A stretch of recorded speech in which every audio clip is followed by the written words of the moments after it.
ቀጣሪ ድርጅቶች እነማን ናቸው? የትኞቹ ድርጅቶች የተሻለ ከፋይ ናቸው?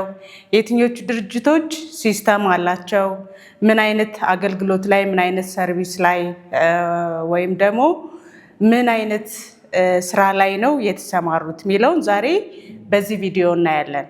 የትኞቹ ድርጅቶች ላይ ብንቀጠር የተሻለ እውቀት፣ ክህሎት እንዲሁም ደግሞ የተሻለ ተከፋይ ልንሆን እንችላለን የሚለውን ዛሬ በዚህ ቪዲዮ እናያለን። ሰላም እቴነሽ ነኝ ከኤችአር ኢንሳይትስ ዩቲዩብ ተከታዮቼ እንደምን ሰነበታችሁ? ሳምንቱ ጥሩ እንደነበረ ተስፋ አደርጋለሁ። ጥሩ የስራ ጊዜ፣ ውጤታማና ስኬታማ ጊዜ እንደነበራችሁ አምናለሁ። ሳምንቱ ጥሩ የስራ ጊዜ እንደነበረ ተስፋ አደርጋለሁ።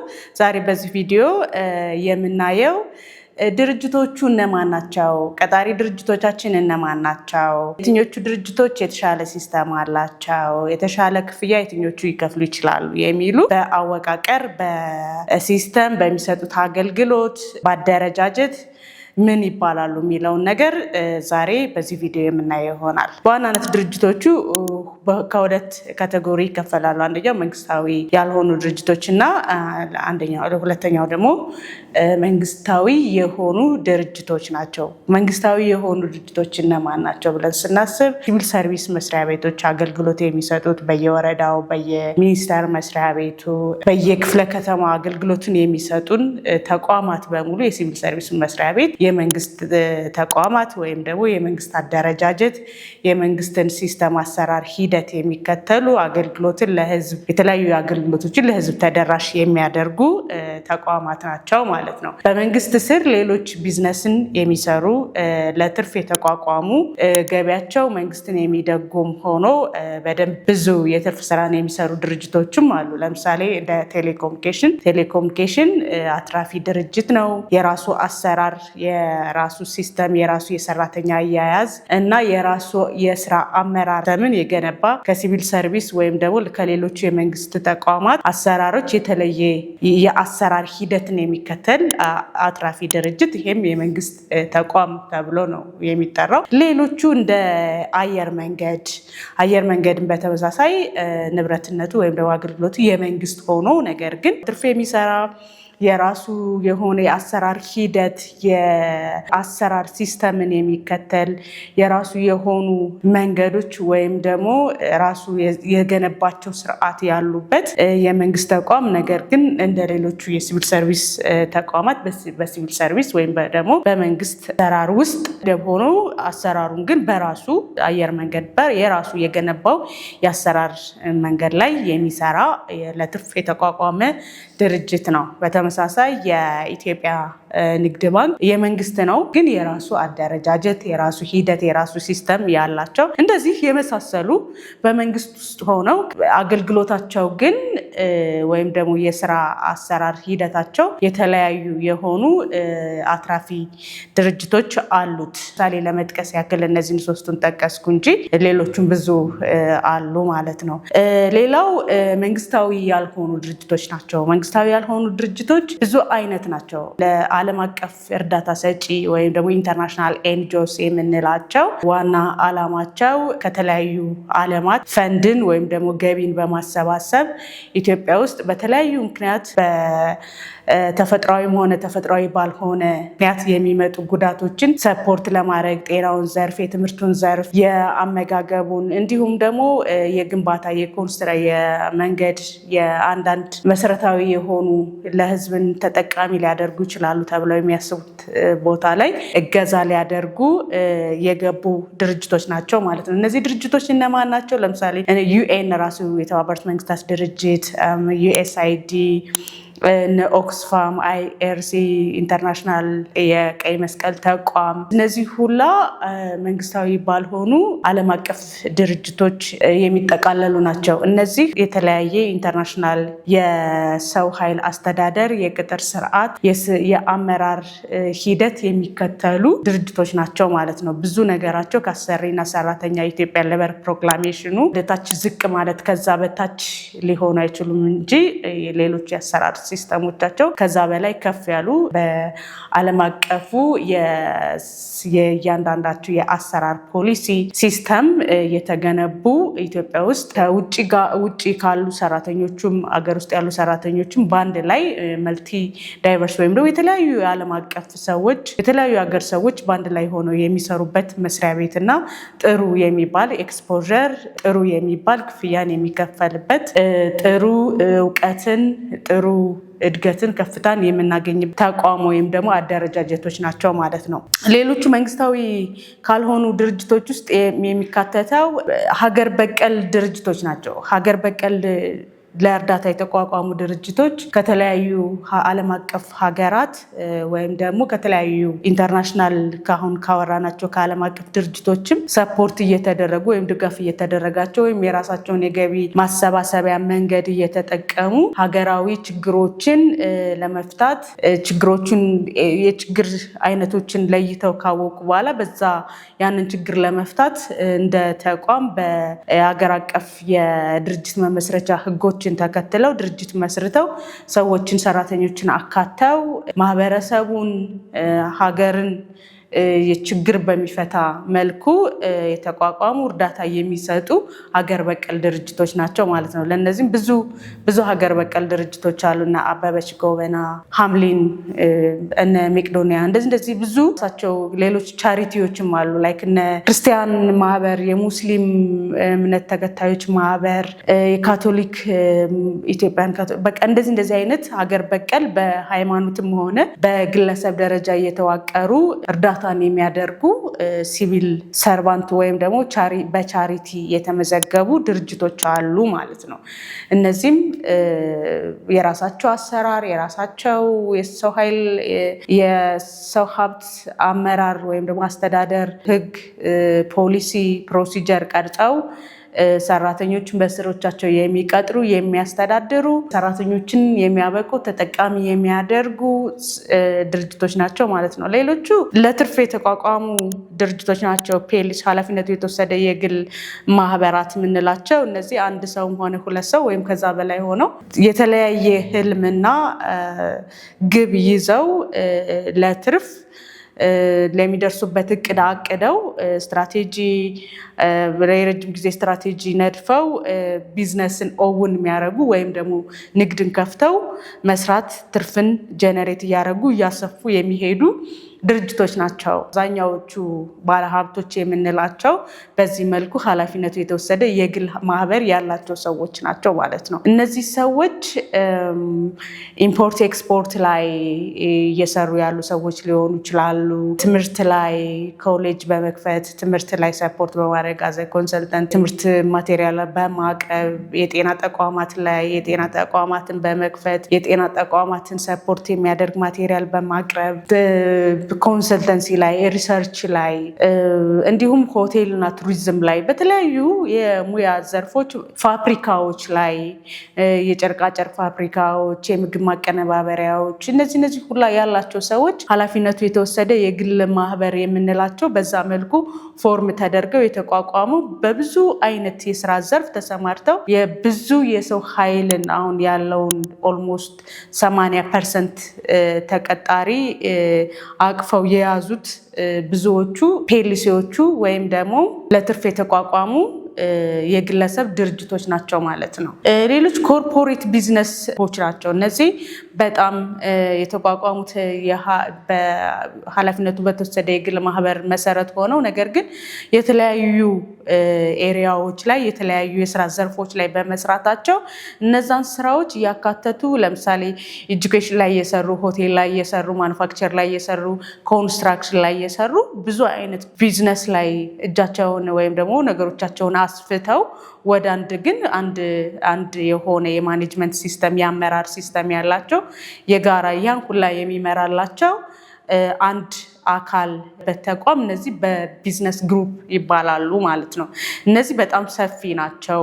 የሰው ኃይላቸው ወይም የሰው ሀብት አደረጃጀታቸው በጣም ብዙ ነው። ሰፊ የሰው ኃይል ይጠቀማሉ። ሰፊ ሪሶርስ ወይም ደግሞ ሀብት ይጠቀማሉ። ትርፋቸውንም በዛው ልክ ብዙ ነው። ሀገራዊ ተደራሽነታቸውን ብዙ ነው። እነዚህ ቢዝነስ ኮርፖሬት ግሩፕ የምንላቸው ማለት ነው። ሌሎቹ ሼር ካምፓኒዎች ናቸው። ሼር ካምፓኒ ብዙ ሰው ድርሻ ኖሮት በጋራ በሺዎች የሚቆጠሩ ወይም በመቶዎች የሚቆጠሩ በአምሳዎች የሚቆጠሩ ሰዎች አንድ ላይ የመተዳደሪያ ሕግ ደንብ አርቅቀው ለጋራ ስኬት ቢዝነስ የሚያቋቁሙበት ያ ቢዝነስ በቦርድ የራሱ ቢዝነሱ የሚመራበት የአስተዳደር ሲስተም ተዘርግቶለት የሚቋቋም አይነት ሌላኛው ሼር ካምፓኒ ይባላል። ወይም ደግሞ ብዙ ባለድርሻ አካላት አክሲዮን ማህበር የምንለው ማለት ነው። በአክሲዮን ማህበር የተቋቋመ የንግድ ድርጅት ማለት ነው። እነዚህ ብዙ ጊዜ በእኛ ሀገር ሪል ስቴት ግንባታው ላይ ያሉ ሊሆኑ ይችላሉ።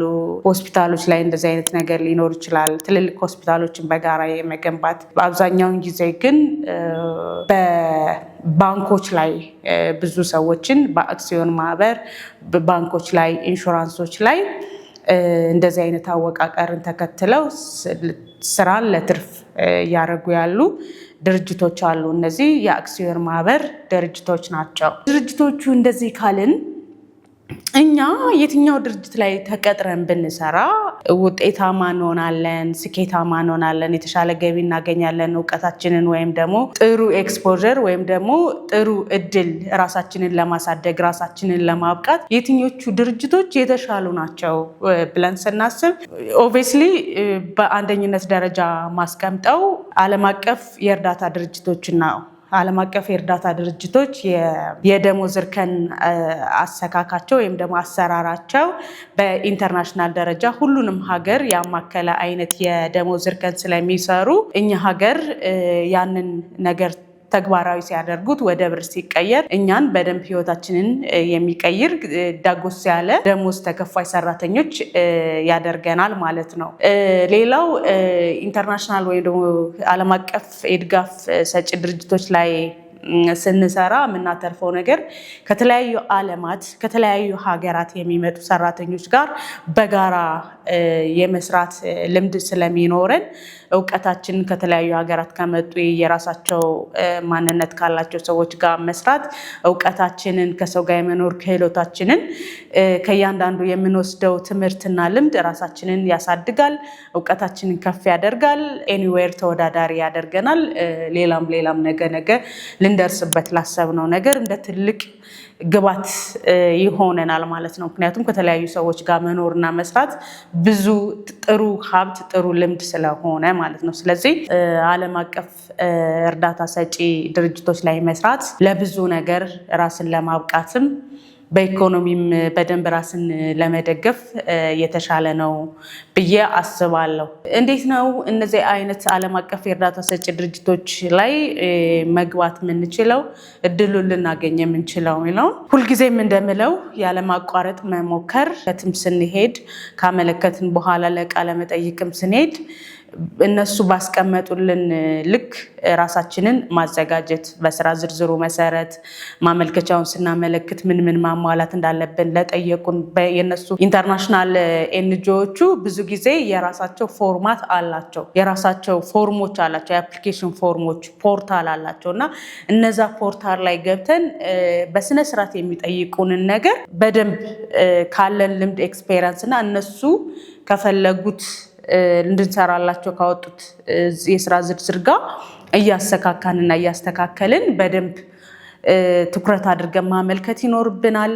ያለማቋረጥ መሞከር ይኖርብናል። አንዴ ሁለቴ ሶስቴ ሞክረን ካልተሳካልን በቃ ኢንተርናሽናል ኤንጂኦዎች ወይም ደግሞ ዓለም አቀፍ የኢንተርናሽናል ዓለም አቀፍ የእርዳታ ሰጪ ተቋማት ሊቀጥሩኝ አይችሉም ወይም ደግሞ እነሱ የተለየ አሰራር ሲስተም አላቸው፣ የቅጥር ሲስተም አላቸው ብለን ከዛ በኋላ መሞከራችንን ማቆም መቻል የለብንም። ደጋግመን መሞከር እስከሚሳካልን ድረስ ደጋግመን የፈለግነውን ነገር ከኛ ያሉን ችግሮችም በደንብ ሪሰርች በማድረግ ያንን ጋፕ እየሞላን ደጋግመን አፕላይ ማድረግ አንድ ቀን እንዲሳካልን ሊያደርገን ይችላል ማለት ነው። ሁለተኛው ቢዝነስ ግሩፖች ላይ መስራት ነው። ቢዝነስ ግሩፖች ወይም ደግሞ ኮርፖሬት ግሩፖች በጣም ብዙ ሰፊ ድርጅት ሆኖ የተለያዩ አይነት ስራዎች የሚሰሩበት አትራፊ ድርጅት ላይ መስራት ከክፍያው የተሻለ ነው። ምክንያቱም ለረጅም ዓመታት እየሰራ ያለ ድርጅት ነው።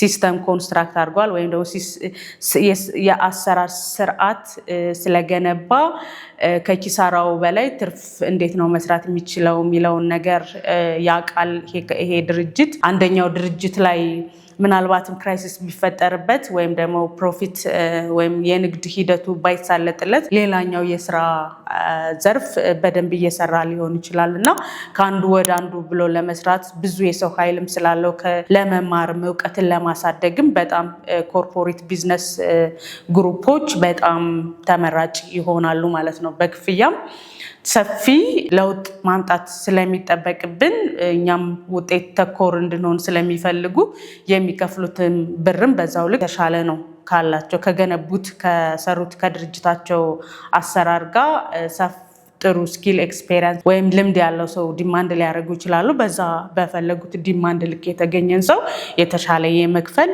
ልምድ ወይም ደግሞ የተሻለ ሊከፍሉ ይችላሉ ማለት ነው። ይሄ ነው። ከዛ በመቀጠል በሶስተኛነት ያስቀመጥኩት ኃላፊነቱ የተወሰደ የግል ድርጅቶች ናቸው። እነዚህ የተለያየ አቅም አላቸው።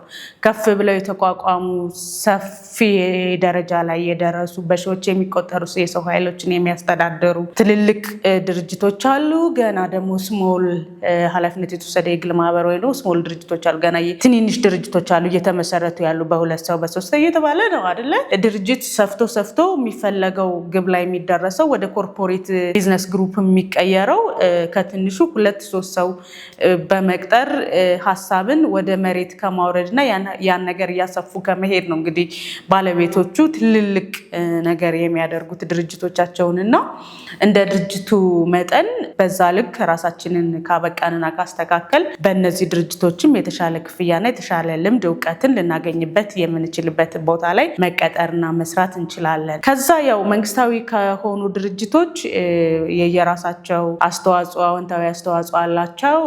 ሞር ግን እነዚህ ለትርፍ የተቋቋሙ ድርጅቶች ላይ መስራት የተሻለ ልምዳችንንም እውቀታችንንም ከፍ ልናረግበት ደሞዛችንን ማግኘት እንችላለን ማለት ነው። የተሻሉ የስራ ድሎችን ወይም ደግሞ እነዚህ ጥሩ ከፋይ ራሳችንን የሚያበቁን ወደ ነጋችን የሚገፉን ድርጅቶች ላይ እንዴት ነው እኔ ጆይን ማድረግ ምችለው ብለን ካሰብን መልሱ እኛ ጋር ነው ያለው። አንደኛ ገና ስናመለክት ሲቪያችንን ከሚያወጡት የስራ ዝርዝር ጋር ማስታረቅ፣ ማዛመድ፣ በደንብ ሲቪያችንን ቢልድ ማድረግ ይኖርብናል ማለት ነው። ሁለተኛው ማመልከቻ ደብዳቤያቸው ወይም ማመልከቻ ፎርማቸው ላይ የሚጠይቁንን እያንዳንዱን ጥያቄ ትኩረት አድርገን በአግባቡ መሙላት እና እነሱ ከሚፈልጉትን ክህሎት እውቀት ሁላ በማካተት ፎርሙ ላይ በደንብ መሙላት። ምክንያቱም መጀመሪያ የሚያዩት እነሱ ስፔሻሊ ፎርም ዴቨሎፕ ያደረጉ ፖርታል ያላቸው ሰዎች መጀመሪያ ሲቪያችንን ሪቪው ከማድረጋቸው በፊት እኛ የሞላነውን ፎርም ላይ ያስቀመጥነውን መረጃ ነው የሚያዩት እና ያ መረጃ ድርጅቱ ራሱ እንደሚፈልገው ነው ወይ የሚለውን ነገር ያያሉ። ስለዚህ ያንን ነገር በትኩረት መሙላት። ሁለቱን ስቴፕ ላይ አመልክተን ለኢንተርቪው ሾርት ሊስት ከተደረግን ለቃለ መጠይቅ ስንሄድ ራሳቸውን በደንብ አዘጋጅተን መሄድ ነው። ለቃለ መጠይቁ ስለ ድርጅቱ በደንብ መመርመር፣ በቃ ሙሉ ፕሮፋይሉን፣ ዌብሳይቱን፣ እየሰራበት ያለበትን ደረጃ፣ ስኬቱን፣ ውድቀቱን ሁሉ በደንብ አይተን አጥንተን ለዛ ለኢንተርቪው ይሆነናል የምንለውን ነገር ራሳችንን አዘጋጅተን መሄድ ነው። ሌላው ጥሩ ተፎካካሪ ለመሆን ራሳችንን መገንባት ነው። ምን አይነት ጥያቄ ሊጠይቁኝ ይችላሉ? እንዴት በመልስላቸው የተሻለ ነው? እንዴት ቢመለስላቸው የተሻለ ተቀባይነት ሊኖረው ይችላል የሚለውንም ማንበብ፣ ራስን በዛ ልክ አዘጋጅቶ አውቆ መሄድ፣ የራስ መተማመናችንን መገንባት። በቃ ሰክሲድ አረጋዋለሁ፣ ይሄን ኢንተርቪው፣ ይሄን ቃለ መጠይቅ አልፌ ይሄን ስራ ለኔ አረጋዋለሁ ብሎ በራስ መተማመናችንን የምንገነባው ብዙ ነገሮቻችንን ለኢንተርቪው የሚሆነንን ግባትም ሆነ ለድርጅቱ ስለ ስራው ባወቅነው መጠን ነውና ብዙ ነገሮችን አውቀን ራሳችንን ገንብተን በራስ መተማመናችንን አሻሽለን መሄድ ለእንደዚህ አይነት ድርጅቶች አሁን ላወራኋቸው ትላልቅ ለሚባሉ ድርጅቶች ለመቀጠር ያበቃናል ማለት ነው። ቸር ሰንብቱ። ሳምንት በሌላ ቪዲዮ እስከምንገናኝ ሰላም ቆዩ። ሼር፣ ኮሜንት እና ላይክ እንዳይረሳ። ላልደረሳቸው አድርሷቸው፣ ይጠቅማቸዋል ብዬ አስባለሁ። ቻው፣ ደህና ቆዩ። ሳምንት በሌላ ቪዲዮ እንገናኛለን።